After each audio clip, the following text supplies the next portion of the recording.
5 brand new fragrances that I am super excited to wear.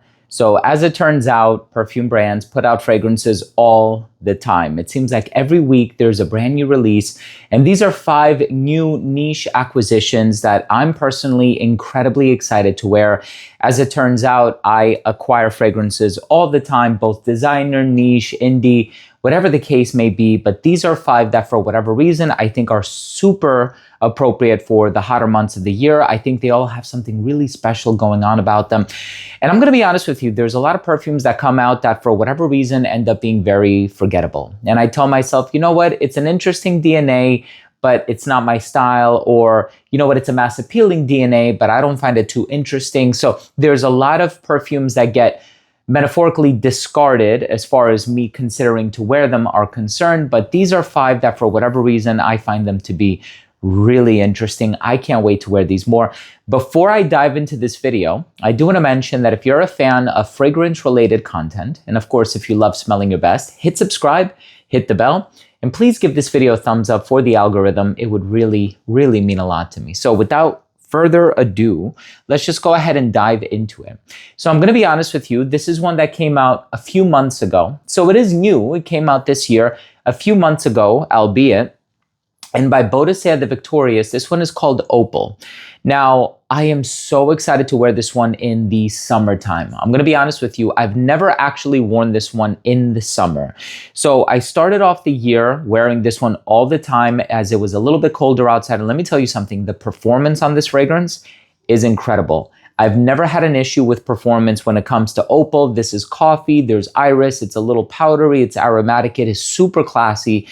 Definitely conveys old money vibes, and I feel like it cuts through the cold beautifully.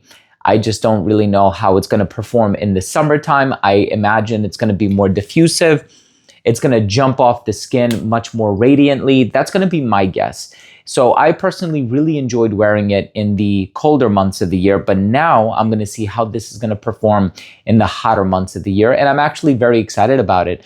As it turns out, iris is a floral ingredient, and I love wearing floral perfumes in the hotter months of the year, at least the ones that I can stand/tolerate. There's a lot that I'm not crazy about, freesia, narcissus, ylang ylang. I have to be in the mood for it, and just some florals I just don't do well with altogether. But there's something about this one, I can't wait to wear it in the hotter months of the year, because I am gonna be wearing it all year round, if I'm gonna be honest with you. I love the smell so much, and that's the thing, right? When you love a fragrance so much, you're not going to restrict yourself to wearing it just 3 months out of the 12. You're going to wear it all the time. We also have Pacific Rock Flower by Goldfield and Banks. So this fragrance has the salt, the peony, the sandalwood. It's creamy, it's rich, it's fresh, it's floral. You have that slight oceanic vibe in here as well.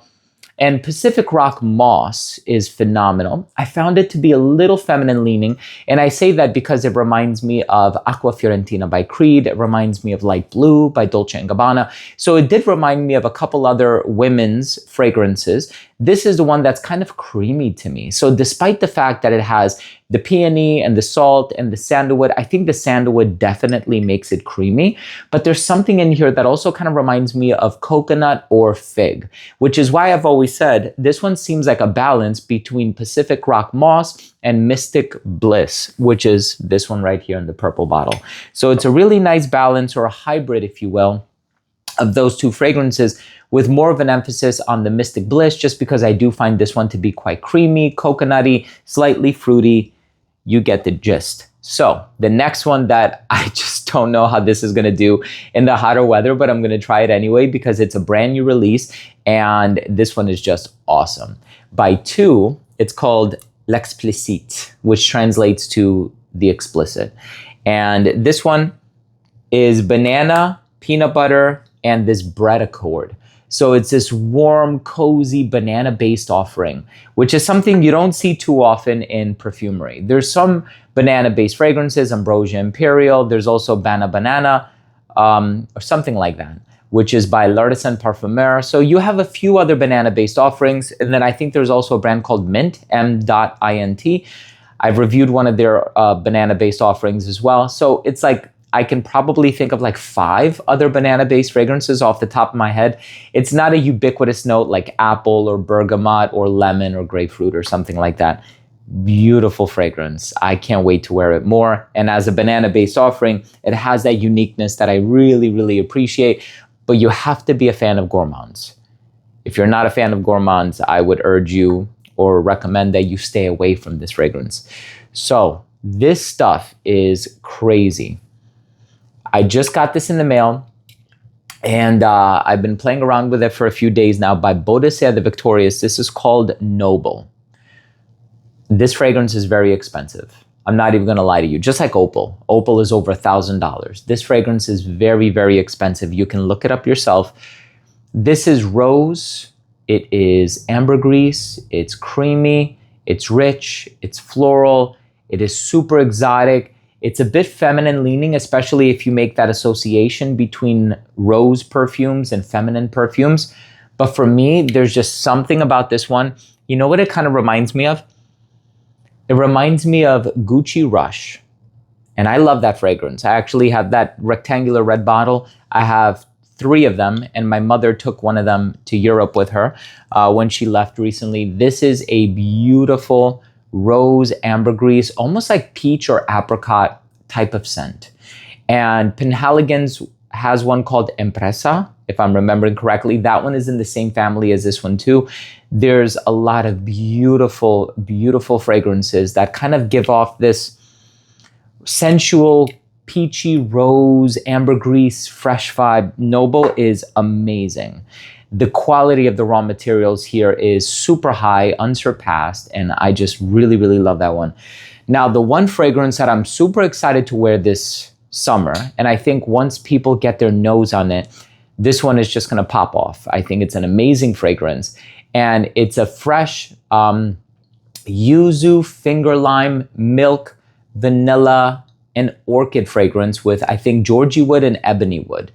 This is such an amazing, creamy, lactonic, slightly sweet yet fresh fragrance. And when it comes to finger lime, we have Bohemian Lime by Goldfield and Banks, right? That was a very interesting, unique finger lime type of a fragrance. This one also has yuzu, but here's the thing, there's this milk accord. Whenever you're dealing with milk, it's usually in something very creamy, something maybe even floral with a hint of sweetness, something like Blanche Bête by Liquide Imaginaire, or you have something like Giardini di Toscana's Bianco Latte, which is vanilla and caramel. So that's the thing. Milk is usually floral or gourmand. What's the last time you saw milk with fresh, milk with citrus? You don't. So this one has a lot of finger lime. It has a lot of yuzu. It opens up very bright, very fresh, very sparkling, and this stuff is phenomenal. This one, it's a brand new fragrance, just dropped. I doubt a lot of people have even tried this one. By Liquide Imaginaire. It's called Buddha Blend. This is the first time that I've ever smelled something fresh and milky. And when I tell you it works incredibly well. I love, love, love this stuff, especially when I want to break apart the monotony. If I just don't want to wear something super fresh, you know, very bright, very no. When I want to create something that is kind of warm, kind of cozy, it's a cozy summer fragrance. I think that's the best way to put it. Buddha Blend by Liquide Imaginaire is truly a step in the right direction, olfactorily speaking. And I hope that more brands follow suit because this is such an interesting composition. I'm so glad to have this in my collection. And it's just an awesome fragrance. Highly recommended. See if you can sample it.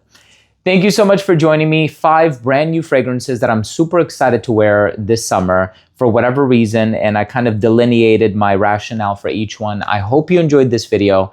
And I hope you took something of value from this episode. And of course, if you did, please do consider supporting the channel by clicking subscribe, hitting the bell, and giving this video a thumbs up. It would really mean a lot to me. Thanks again for watching. I love you all, and we'll see you tomorrow with a new episode. Bye.